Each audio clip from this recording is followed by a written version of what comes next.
આજે રાજપીપળા જિલ્લા પંચાયત કચેરી ખાતે નર્મદા જિલ્લાની આશા વર્કર બહેનો મોટી સંખ્યામાં ઉપસ્થિત થઈ સૂત્રોચ્ચાર કરી પોતાને ઇન્ટેન્સિવ પગાર વધારવાની માંગણી કરી હતી। જિલ્લા આરોગ્ય અધિકારીને આવેદનપત્ર આપ્યું હતું। આશા બહેનોના જણાવ્યા અનુસાર છેલ્લા ત્રણ મહિનાથી ઇન્સેન્ટિવ પગાર ન થતો હોવાથી આર્થિક મુશ્કેલીમાં મુકાયા છે।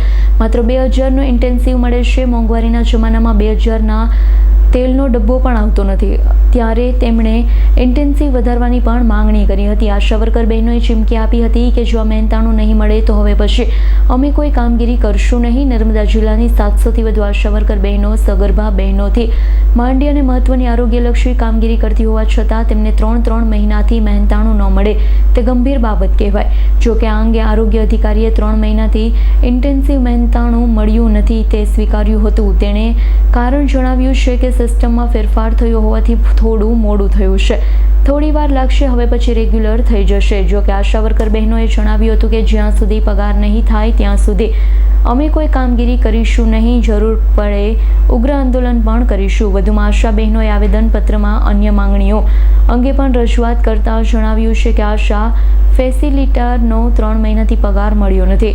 અમારે દર શનિવારે મીટિંગમાં ફરજિયાત હાજરી આપવાની હોય છે। સતત 3 મહિનાથી પગાર થતો ન હોવાથી કામગીરીમાં પણ અનેક મુશ્કેલીઓ આવી રહી છે। તેમણે એવો પણ ચિંતા આપી હતી કે હવેથી ઓનલાઈન ટ્રેકોમાં કામગીરી નહીં કરીએ, અમને મોબાઈલ નથી આપ્યા એટલે ઓફલાઈન કામગીરી કરીશું। વધુમાં પગાર સાથે અમારા પ્રોત્સાહન રકમના પૈસા તેમજ 50%નો વધારો પણ અમે સમયસર મળવો જોઈએ। આ ઉપરાંત અતિ જોખમી સગર્ભાનું ડિલિવરીનું ઇન્ટેન્સિવ પણ આજ દિન સુધી અમને મળ્યું નથી।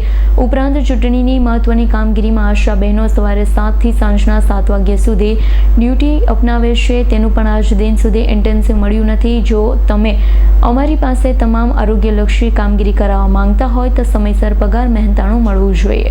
કામગીરીઓ છે ને તેને લઈને જે તમને પગાર મળી રહ્યો છે, કેટલો પગાર મળે છે, શું તમારું? અમારે આશા વર્કર બહેનોની અમારી એટલી બધી જવાબદારી હોય છે અમારી કે બાળક જન્મે ત્યાં સુધી એ પુખ્ત વયનું થાય કે એની HbA1c વિઝિટ 42 દિવસની વિઝિટ કરવાની હોય છે। પાછું 9 મહિને, 6 મહિને, 9 મહિને, 12 મહિને, 15 મહિને એવી વિઝિટો કરવાની હોય છે। અને વિઝિટો કર્યા પછી પણ એ બાળકને કદાચ ઝાડા ઉલટી એવા કેસ થાય તો પણ અમને એ લાભાર્થી બોલાવે એટલે અમારે 108ની જેમ, કદાચ આશા બહેનોનું નામ 108 હોત તો સારું રહેત, એટલે અમને 108ની જેમ દોડાવી રહ્યા છે। પણ અમારા પગારમાં અત્યારે શૂન્ય છે અને 6 મહિનાથી અમારો પગાર દર 3 મહિને થાય છે। અને જો કદાચ મોટા અધિકારી હોય એમને દર મહિને પગાર મળતો હોય તો આશા વર્કર બેનને એકલો જ કેમ અન્યાય? અને બધાને 8મું પગાર પંચ લાગે છે તો આશા વર્કર બહેનોને કેમ આજે 3-6 મહિના થયા હજુ સુધી ઇન્સેન્ટિવ ચૂકવાતું નથી? અને ઇન્સેન્ટિવ પ્રથા છે અને અમને પાછા એવું કહે છે કે તમારી કામગીરી કેટલા, તો 2 જ કલાકની હોય છે, પણ અમારી કામગીરી અમે કદાચ ખેતરે મજૂરી અર્થે ગયા હોય તો અમને ફોન કરીને બોલાવવામાં આવે છે કે બેન તમે ઘરે આવો, તમારું કામ છે। આજે અમે ગામમાં વિઝિટ કરવા આવ્યા છે તો અમે ખેતરથી મજૂરી કરવા કદાચ ગયેલા હોય તો પણ અમને ગામમાં કામ કરવા બોલાવે છે। અને અમારે કિશોરી જો કદાચ કોઈ એમનું હિમોગ્લોબિન ઓછું હોય તો પણ અમારે સાંભળવું પડે છે। એમને નિયમિત રીતે અમે દર મહિને ગોળી ગરાવતા જ હોય છે સ્કૂલોમાં જઈને પણ। અને બીજું કે અમને ચૂંટણી જેવી કામગીરીમાં પણ બોલાવે છે। ચૂંટણીમાં અમે સવારે 6 વાગ્યાથી જતા રહે છે તો સાંજે 6 વાગે જ્યાં સુધી મતગણતરીની પેટીઓ ના જાય ત્યાં સુધી અમારે ત્યાં જ રહેવાનું હોય છે। કોઈ અમારી વિઝિટમાં પણ કોઈ આવતું નથી તો અમારી સાથે જ કેમ અન્યાય? શું તમારે પગાર આપવામાં આવે? અમારે પગાર 2000 છે। 2000માં તો કદાચ કોઈને અમે ગામમાં જઈને હોય કે ગામ વાળા લોકો પણ અમારી ઉપર એમ એ કરતા હોય જાણે કેમ ના તમે આવો પગાર વધારાનું। અને અમારે પગાર વધારાનું અને જે ચૂંટણીમાં અમને મૂકે છે, ધારો કે શિક્ષકોને મૂકે છે એમને 1500 રૂપિયા મહેનતાનું આપે છે અને અમારે સવારથી સાંજ સુધી એમને એમ જ બેહરાનું। અમારા ઘરે છોકરા અને ઘરવાળા પણ ભૂખે મરે છે। અમે પણ ઘરે ખેતી કામકાજ વાળા છે તો અમને 2 કલાક તો 2 કલાક કામ કરીને કેમ નથી છૂટા કરતા? એટલે અમારો કામગીરીનો સમય નક્કી હોવો જોઈએ અને અમારું ઇન્સેન્ટિવ પણ નક્કી હોવું જોઈએ, તો જ અમે આજ રોજ અહીંયા આગળ આવેદન પત્ર આપીને પછી અમારું જો ઇન્સેન્ટિવ નહીં કરવામાં આવે તો અમે આજથી આંદોલન ઉપર ઉતરવાના અને હજુ પણ ઉગ્ર આંદોલન બને તેવી અમારો પ્રયત્ન છે। મારું નામ બારિયા નીલમબેન ચંદુભાઈ, બુંજેટા PHC। હા બોલો બેન, શું રજૂઆતો છે અને તમે અગાઉ કોને રજૂઆત કરી, આજે કોને રજૂઆત કરી, કઈ માંગણીઓ છે ખાસ? અમારી માંગણીઓ આજે 3 મહિના થયા આશા બહેનોનો પગાર ચૂકવવામાં આવેલ નથી। આશા બહેનોને 2000 રૂપિયા ચૂકવવામાં આવે છે પણ સમયસર મળતા નથી. આજે નવેમ્બર ડિસેમ્બરથી આવું જ ચાલે છે. 3 મહિને 4 મહિને એવો જ પગાર મળે છે. તો આશા બહેનો રોજગાર કેવી રીતે એમના ઘરમાં ચલાવે? કારણ કે એની પર જ નિર્ભર હોય છે બહેનો. ને દર શનિવારે મિટિંગમાં બોલાવવામાં આવે છે, એમાં 175 રૂપિયા જ ચૂકવવામાં આવે છે. એ પણ અમને નથી પોસાતું. હમણાં મોંઘવારી પ્રમાણે શનિવારના 100 રૂપિયા તો જોઈએ કમસે કમ. 5 શનિવારના 500 રૂપિયા તો હોવા જ જોઈએ. પેટ્રોલના ભાવ કેટલા વધેલા છે. અંદર ઊંડાણમાંથી બહેનો આવતી હોય છે ને પગારમાં પણ વધારો મળવો જોઈએ. બધાને સરકાર વિચારે છે કે 8મું પગાર પંચ બહાર પાડ્યું છે તો આશાઓને પણ 2000 રૂપિયા આપવામાં આવે છે, તો આશાનો બી પગાર વધારવામાં આવે.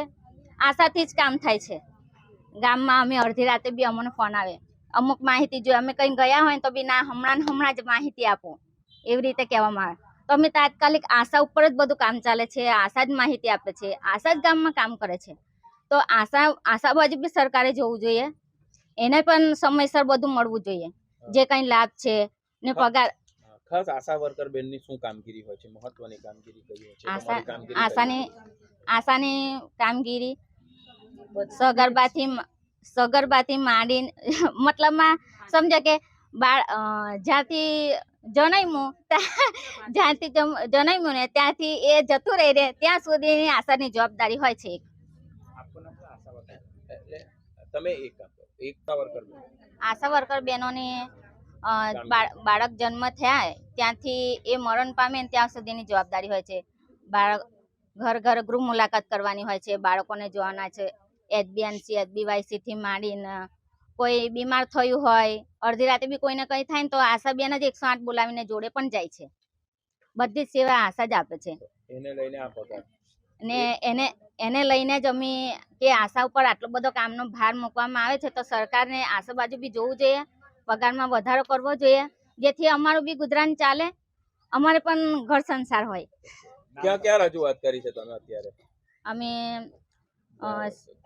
તાલુકામાં જાણ કરી છે અગાઉ. આજે કઈ આયા છો ને આજે શું રજૂઆત કરી? આજે કોને રજૂઆત કરી? આજે જિલ્લા પંચાયતમાં આવ્યા છે. આજે હવે ત્યાં રજૂઆત કરીશું, આવેદનપત્ર આપીશું ને જ્યાં સુધી અમારી માંગો બધી પૂરી નહીં થાય ત્યાં સુધી અમે કંઈ જ કામગીરી કરવાના નથી. મારું નામ સંગીતાબેન રમેશભાઈ, ગામ ઉંડવા. દીપક જગતાપનો રિપોર્ટ, S9 ન્યૂઝ, રાજપીપળા. અમારી તમામ માહિતીથી અપડેટ રહેવા માટે જોડાયેલા રહો S9 ન્યૂઝ સાથે.